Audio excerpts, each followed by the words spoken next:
Every day, millions of people around the world open a cream that could be slowly, silently poisoning them.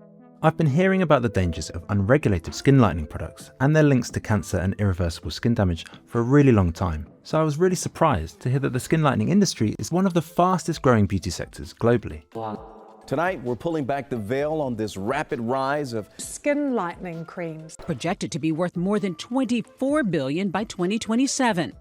The lure of skin lightening runs deep, going back millennia in some countries, from ancient classism and colonial beauty standards to modern-day fashion and entertainment industries and celebrity culture.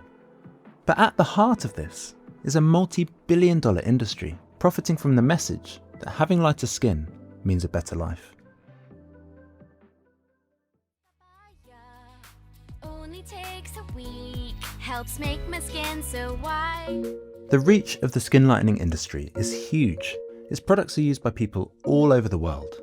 And in some countries, it's actually hard to find beauty products that do not claim to have lightening or whitening properties. These products come in all sorts of forms, from creams, moisturizers, scrubs, face wash and baby oil, to pills, injections and even intravenous drips. And many of these products are created by big companies, such as Unilever, Procter & Gamble and L'Oreal, which means they have massive marketing budgets, which allows them to use celebrity and influencer endorsements. And all of these ads are selling the same idea, that lighter skin is more desirable, indicating higher socio-economic status and attraction, a message that is echoed across public and cultural life. And this hints at some of the complex motivations behind using skin lightening products, which we'll come back to. But to understand why the growth of this market is such a big problem, we need to talk about the ingredients in the cheaper unregulated products and what they're doing to the skin. The way many of these products work is to slow the production of melanin or even remove it from the skin, which also removes its layer of protection against the sun. But it comes at a cost, because while the big brands are unlikely to sell products that don't meet regulation, there's a whole vast array of unregulated products that still find their way into markets, predominantly in the global south. And some of the ingredients in these products can lead to serious, potentially life-changing physical health risks. Mercury, which is sometimes used as a bleaching agent, has been linked to kidney and liver damage, psychosis, and congenital disorders during pregnancy. A 2017 UN convention banning the sale of products containing all but trace levels of mercury has been signed by 128 countries. Yet despite these restrictions, in many of these countries, it's still incredibly easy to get hold of a product which contains high levels of mercury. In its 2025 report, the Zero Mercury Working Group found that skin lightening products containing high levels of mercury are being sold on Amazon outside of the US without listing the hazards or any other consumer precautions. Another common ingredient is hydroquinone, which has been banned for over-the-counter sales in the UK, EU, Japan and South Africa, as well as many other countries in Africa.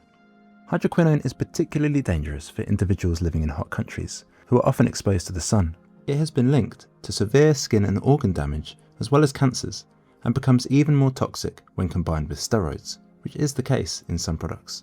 And on top of all these health risks, when users actually stop using skin lightening products, the withdrawal of this treatment can initially make their skin appear darker than its original tone, which can trap users in a vicious cycle of dependency. But their use continues today due to weak regulation, and the impact is stark. Medical journals are reporting rising cases of cancers among women of colour using skin lightening products. So how did we get here? How is the beauty industry still convincing us to lighten our skin? To understand this, we need to go back, way back. Skin lightening is a practice that has been around for thousands of years, as body art, as religious rites and cultural practices. But the motivations around skin lightening in the modern era isn't just about skin colour, it's also about class, power and social standing. Historically, having darker skin often reflected the fact that you were working outside in hot and harsh environments. And so lighter skin implied wealth and nobility, because those individuals were able to remain indoors, which is connected in some cultures to a long history of lighter skin being associated with feminine beauty. During European colonialism, the power structures and discrimination around colorism and classism were systematic. European colonizers promoted an ideology where whiteness symbolized goodness and superiority, while blackness was associated with evil and inferiority. This white supremacist ideology was backed up by Christian religious imagery and was used to justify slavery and systems of exploitation which elevated whiteness in terms of wealth, power, and privilege. In this context, lighter-skinned enslaved people were often afforded certain privileges, such as working in the slave owner's house. This ideology was reinforced through commodity racism, where everyday products, especially soap, were marketed to link whiteness with civilization, beauty, and modernity. One 1884 Pears advert showed a black child being washed and in the process becoming civilized. Another in 1899 had a caption that said that Pear soap is the potent factor in brightening the dark corners of the earth as civilization advances. By linking racist imagery with everyday products, white supremacist motifs were made more accessible, persuasive, and embedded into homes all around the world. The immense money spent on advertising in London alone by 1900 facilitated the spread of consumer culture and colonial ideology. Globalization, especially mass media, continues to sustain this colonial beauty ideal by making it aspirational and connecting it to success and status worldwide. In South Asia, the colonial legacy, the caste system, and religion have all contributed to the prevalence of colorism today.